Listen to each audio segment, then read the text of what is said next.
ચાલો આપણી પૃથ્વીના કુદરતી સંસાધનોને નજીકથી જાણીએ. રોજિંદા જીવનમાં વપરાતી મોટાભાગની વસ્તુઓ પ્રકૃતિની જ ભેટ છે. પણ અહીં એક મોટો સવાલ ઊભો થાય છે.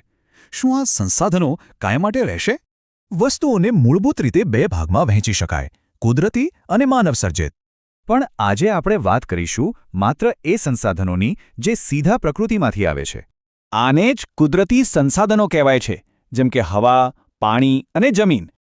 આ કુદરતી સંસાધનોને મુખ્યત્વે બે ભાગમાં વહેંચી શકાય છે. પહેલો પ્રકાર છે અખૂટ સંસાધનો, જે અમર્યાદિત છે અને ક્યારેય ખતમ નહીં થાય. દાખલા તરીકે સૂર્યપ્રકાશ અને હવા એ ક્યારેય ખૂટવાના નથી.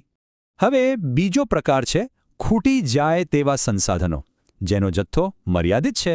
આમાં જંગલો, ખનિજો, કોલસો અને પેટ્રોલિયમ જેવી વસ્તુઓનો સમાવેશ થાય છે.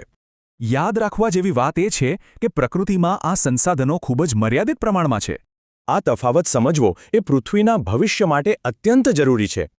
તો આ જાણ્યા પછી એ વિચારવું રહ્યું કે આપણે આ મર્યાદિત ભેટોનો ઉપયોગ કેવી રીતે કરીશું.